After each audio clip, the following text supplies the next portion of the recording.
Hi everyone, welcome to my channel Cook with Bob.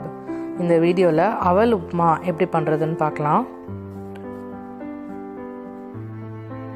இங்கே வந்து நான் ஒரு பவுலில் 2 cups அவல் எடுத்துக்கிறேன். கொஞ்சம் திக்கான அவல் அப்படின்னு சொல்லுவாங்க இல்லையா, அது எடுத்துக்கிறேன். இப்போ இதை வந்து நம்ம வந்து தண்ணி விட்டு ஊற வைக்க போகிறோம். ஒரு 20 நிமிஷத்துக்கு ஊற வச்சுருங்க. ரொம்ப திக்கான அவலாக இருந்தால் 20 நிமிஷம். நார்மல் நீங்கள் தட்டை அவல் வாங்கினீங்கன்னா ஒரு அலம்பிட்டு எடுத்து வச்சுட்டா போகிறோம். இப்போ இங்கே நான் ஒரு பேனில் எண்ணெய் விட்டுக்கிறேன். எண்ணெய் சூடானதுக்கப்புறமா கடுகு ஒரு டேபிள் ஸ்பூன், கடுகு பொரியட்டும்.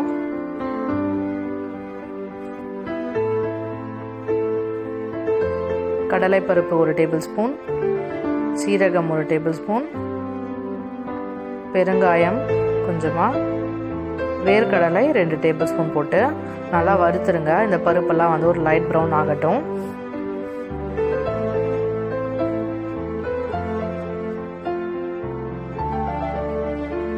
கருவேப்பிலை கொஞ்சமாக போட்டுக்கோங்க.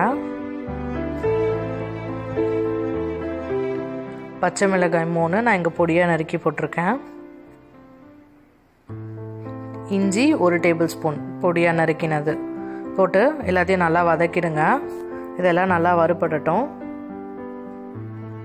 இப்போது வெங்காயம் வந்து ஒரு கப் அப்படின்னும்போது ஒரு பாதி வெங்காயம், இல்லைனா வந்து உங்களுக்கு சின்ன வெங்காயமாக இருந்தால் ஃபுல்லாக ஒரு வெங்காயமே நீங்கள் வந்து போட்டுக்கலாம்.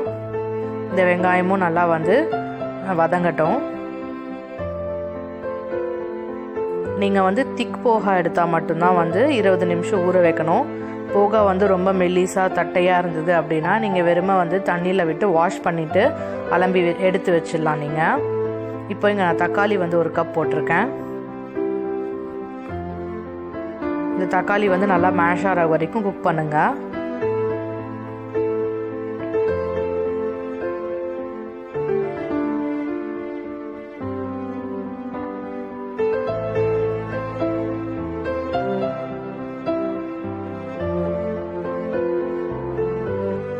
இப்போ இங்கே தக்காளி வந்து நல்லா குக் ஆகிடுச்சு. இதில் நான் வந்து ஊற வச்சிருக்கிற அவலை வந்து போட்டுடுறேன். போட்டுட்டு 1/2 டேபிள் ஸ்பூன் மஞ்சள் தூள், இதை தான் வந்து இந்த உப்புமாவுக்கு வந்து கலர் கொடுக்க போகுது. அண்ட் உப்பு உங்கள் டேஸ்ட்டுக்கு ஏற்ற மாதிரி போட்டுட்டு நல்லா மிக்ஸ் பண்ணிவிடுங்க. எப்பயும் நீங்கள் வந்து ரவை உப்புமா இல்லை வந்து சேமியா உப்புமா இந்த மாதிரி தான் பண்ணியிருப்பீங்க. ஸோ இந்த அவல் உப்புமா வந்து ஒரு டிஃப்ரெண்ட்டாக இருக்கும் அண்ட் இதோட டேஸ்ட் நல்லாயிருக்கும். இது வந்து நார்த் இந்தியாவில் வந்து ஒரு ஃபேமஸான பிரேக்ஃபாஸ்ட். இது ரொம்ப சிம்பிள் அண்ட் ஹெல்த்தி பிரேக்ஃபாஸ்ட். ரொம்ப ஹெவியாக இருக்காது. அதனால் வந்து கண்டிப்பாக ட்ரை பண்ணி பாருங்கள். இப்போ இதை நம்ம மூடி வந்து குக் பண்ணலாம் கொஞ்சம் நேரத்துக்கு. ஒரு 5 நிமிஷம் மூடி இந்த மாதிரி குக் பண்ணிட்டீங்கன்னா போகிறோம். இப்போ இது பாருங்கள், நல்லா வந்து உதிராக எவ்வளோ நல்லா வந்திருக்கு பாருங்கள். இது மேலே கொத்தமல்லி போட்டுட்டு